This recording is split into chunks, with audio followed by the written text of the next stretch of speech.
রাশিয়ার সাথে ট্যাকটিক্যাল পরমাণু মিসাইলের চুক্তি সই করে ফেলল ইরান। সর্বাত্মক হামলার জন্য এখন মরিয়া তেহরান। আর এই এক চুক্তির খবরে ভয়ে প্যান্ট ভিজিয়ে দিয়েছে ডোনাল্ড ট্রাম্প। যে ট্রাম্প কদিন আগেও ইরানকে ধুলোয় মিশিয়ে দেওয়ার হুমকি দিচ্ছিলেন, তিনি আজ এক প্রকার বাধ্য হয়ে কাঁদো কাঁদো সুরে বলছেন, আমরা ইরানের দাবিগুলো নিয়ে ভাবছি, আমাদের একটু সময় দরকার। কি এমন ঘটল মধ্য এশিয়ার দেশ কিরগিজস্তানের সেই গোপন বৈঠকে, যার ফলে ইরান রাতারাতি বিশ্বের নিউক্লিয়ার ব্লকে আনুষ্ঠানিকভাবে যুক্ত হয়ে গেল? একদিকে রাশিয়ার পরমাণু অস্ত্রের ভয়ঙ্কর ঝঞ্ঝনানি, অন্যদিকে পারস্য উপসাগরে 4টি মার্কিন বিমানবাহী রণতরী, 200-এর বেশি যুদ্ধ বিমান ও 10,000 মেরিন সেনার বিশাল সামরিক প্রস্তুতি। বিশ্ব এখন এক মহাপ্রলয় দেখার অপেক্ষায়। কিরগিজস্তানের বৈঠকে রাশিয়া, ইরান এবং পাকিস্তান ঠিক কি ভয়ঙ্কর সামরিক জোট গঠন করেছে? রাশিয়া ও ইরানের মধ্যে স্বাক্ষরিত এই ট্যাকটিক্যাল পরমাণু মিসাইল চুক্তিটি আসলে কি? এর ফলে কি ইরান রাতারাতি একটি পারমাণবিক শক্তিধর দেশে পরিণত হল? আমেরিকার কঠোর নিষেধাজ্ঞা থাকা সত্ত্বেও কিভাবে ইরান 4.7 মিলিয়ন ব্যারেল তেল রপ্তানি করে বিশ্বকে তাক লাগিয়ে দিল? আর সবচেয়ে বড় প্রশ্ন, যদি আমেরিকা ভুল করে একটিও গলি ছোড়ে, তাহলে ইরান কি বাধ্য হয়ে সত্যি সত্যি পারস্য উপসাগরে থাকা 4টি মার্কিন বিমানবাহী রণতরীতে ট্যাকটিক্যাল নিউক মেরে ডুবিয়ে দেবে? পেন্টাগন কি এই নিউক্লিয়ার ধামাকার ভয়ঙ্কর ঝুঁকি নিতে প্রস্তুত? এসব ভয়ঙ্কর প্রশ্নের উত্তর জানতে ভিডিওটিতে একটি লাইক দিন আর শেষ পর্যন্ত আমাদের সাথেই থাকুন। এই শ্বাসরুদ্ধকর নাটকের সূত্রপাত হয় মধ্য এশিয়ার দেশ কিরগিজস্তানের রাজধানী বিশকেকে। বিশ্বের চোখ যখন ইউক্রেন এবং তাইওয়ানের দিকে, তখন পর্দার আড়ালে এখানে অনুষ্ঠিত হয় এক ঐতিহাসিক বৈঠক। এই বৈঠকে উপস্থিত ছিলেন রাশিয়ার প্রতিরক্ষা মন্ত্রী, ইরানের বিপ্লবী গার্ড বাহিনীর প্রধান এবং পাকিস্তানের সেনা প্রধান। সিআইএ এবং মোসাদের মতো গোয়েন্দা সংস্থাগুলো যখন এই বৈঠকের খবর পায়, তখন তারা ভেবেছিল এটি হয়তো সন্ত্রাসবাদ দমন বা অর্থনৈতিক সহযোগিতা নিয়ে একটি সাধারণ আলোচনা। কিন্তু তারা যা কল্পনাও করতে পারেনি তা হল, এই বৈঠকের মূল এজেন্ডা ছিল আমেরিকার বিরুদ্ধে এক নতুন এবং অপ্রতিরোধ্য সামরিক জোট গঠন করা। এশিয়ার টাইমস এবং অন্যান্য নিরাপত্তা বিশ্লেষক প্ল্যাটফর্মের ফাঁস হওয়া তথ্য অনুযায়ী বিশকেকের এই বৈঠকে 3টি দেশের একটি ত্রিপাক্ষিক প্রতিরক্ষা চুক্তির খসড়া চূড়ান্ত করে। চুক্তি অনুযায়ী যদি আমেরিকা বা তার কোনো মিত্র দেশ ইরানের উপর বড় ধরনের হামলা চালায়, তবে রাশিয়া তার আকাশ প্রতিরক্ষা ব্যবস্থা এবং পারমাণবিক ছাতা দিয়ে ইরানকে রক্ষা করবে। অন্যদিকে পাকিস্তান তার বিশাল সেনাবাহিনী এবং কৌশলগত অবস্থান ব্যবহার করে মার্কিন বাহিনীকে এই অঞ্চলে আটকে ফেলার চেষ্টা করবে। এ জোট গঠনের খবরটি ওয়াশিংটনের জন্য যথেষ্ট মাথা ব্যথার কারণ ছিল, কিন্তু আসল বজ্রপাতটি ঘটে এর কয়েকদিন পর। বিশকেক বৈঠকের পরই ইরানের একটি সর্বোচ্চ পর্যায়ের সামরিক প্রতিনিধি দল গোপনে মস্কো সফর করে, আর সেখানে স্বাক্ষরিত হয় সেই ঐতিহাসিক চুক্তি, যা পুরো খেলার নিয়ম বদলে দিয়েছে। মোসাদ এবং সিআইএর ফাঁস হওয়া অভ্যন্তরীণ রিপোর্ট অনুযায়ী এ সফরে ইরান এবং রাশিয়ার মধ্যে একটি ট্যাকটিক্যাল পরমাণু মিসাইল সরবরাহ এবং প্রযুক্তি হস্তান্তর চুক্তি স্বাক্ষরিত হয়। এ চুক্তি অনুসারে রাশিয়া ইরানকে স্বল্প পাল্লার ইস্কান্দার এম মিসাইল সিস্টেমের পারমাণবিক সংস্করণ সরবরাহ করতে সম্মত হয়েছে। এই মিসাইলগুলো প্রচলিত 500 কেজির ওয়ারহেডের পাশাপাশি 50 কিলোটন পর্যন্ত ক্ষমতার ছোট আকারের পারমাণবিক ওয়ারহেডও বহন করতে পারে।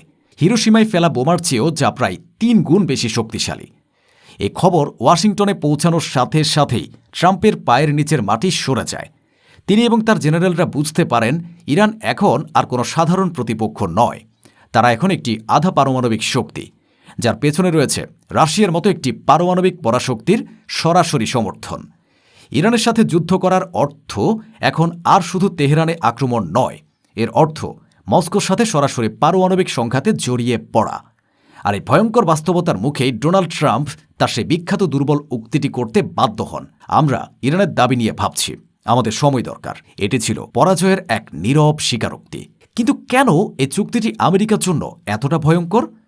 কারণ এর ফলে পারস্য উপসাগরে মোতায়েন থাকা আমেরিকার সবচেয়ে বড় শক্তির প্রতীক, তাদের 4টি বিমানবাহী রণতরী এখন কার্যত 4টি ভাসমান কফিনে পরিণত হয়েছে।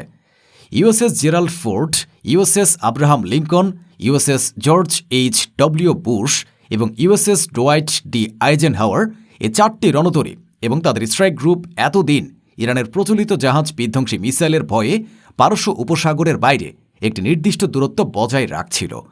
কিন্তু এখন ইরানের হাতে ট্যাকটিক্যাল পরমাণু অস্ত্র আসায় পুরো দৃশ্যপট ওলট পালট হয়ে গেছে।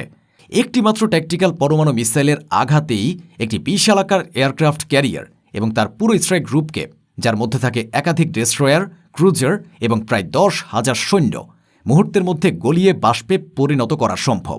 পেন্টাগনের জেনারেলরা তাদের ওয়ার গেমিং সিমুলেশনে দেখতে পাচ্ছেন, যদি যুদ্ধ শুরু হয় তবে ইরানের প্রথম আঘাতেই তাদের অন্তত একটি বা দুটি ক্যারিয়ার স্ট্রাইক গ্রুপ নিশ্চিহ্ন হয়ে যাবে, যা হবে ভিয়েতনাম যুদ্ধের পর আমেরিকার জন্য সবচেয়ে বড় সামরিক বিপর্যয়।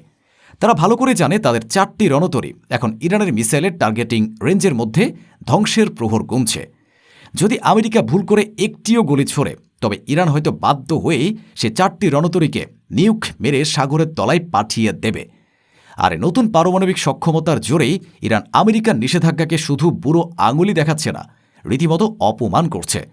যখন মার্কিন নৌবাহিনী পারস্য উপসাগরে ইরানের তেল রপ্তানি আটকানোর জন্য ব্লকেট দিয়ে রেখেছে, তখন ইরানের পররাষ্ট্রমন্ত্রী আব্বাস আরাকচি সদম্ভে ঘোষণা করেছেন, আমেরিকার অবরোধ আমরা তোয়াক্কা করি না। এ অবরোধের মধ্যেই আমরা 4.7 মিলিয়ন ব্যারেল তেল সফলভাবে রপ্তানি করেছি। কিভাবে এটা সম্ভব হলো?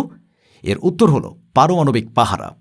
ইরানের তেল ট্যাঙ্কারগুলোকে এখন শুধু আইআরজিসির স্পিডবোটই পাহারা দিচ্ছে না, তাদের মাথার উপরে রয়েছে রাশিয়ার গ্লোনাস স্যাটেলাইট সিস্টেমের নজরদারি এবং ইরানের নতুন ট্যাকটিক্যাল পরমাণু মিসাইলের অদৃশ্য হুমকি। আমেরিকান রণতরীর ক্যাপ্টেনরা ভালো করেই জানেন, ইরানের একটি তেল ট্যাঙ্কারে হামলা চালানোর অর্থ হবে সরাসরি একটি পারমাণবিক সংঘাতকে উস্কে দেওয়া। আর এই ভয়ঙ্কর ঝুঁকি নেওয়ার সাহস পেন্টাগনের নেই। তাই তারা অসহায়ভাবে দূর থেকে ইরানের তেল বাণিজ্য দেখতে বাধ্য হচ্ছে। আমেরিকার এই কৌশলগত পরাজয় এবং পারমাণবিক ব্ল্যাকমেইলের শিকার হওয়ার ঘটনা তাদের ইউরোপীয় মিত্রদের চোখে পড়েছে। তারাও বুঝতে পারছে এই খেলায় আমেরিকা হেরে যাচ্ছে এবং ট্রাম্পের একঘুয়েমি পুরো বিশ্বকে একটি পারমাণবিক যুদ্ধের দিকে ঢেলে দিচ্ছে। তাই আমেরিকার সবচেয়ে কাছের মিত্র ফ্রান্সও এখন প্রকাশ্যে বলছে, ইরানের দাবি মেনে নেওয়াই যুদ্ধ বন্ধের এবং মধ্যপ্রাচ্যে স্থিতিশীলতা ফিরিয়ে আনার একমাত্র সমাধান। এটি ওয়াশিংটনের জন্য একটি বড় কূটনৈতিক পরাজয়।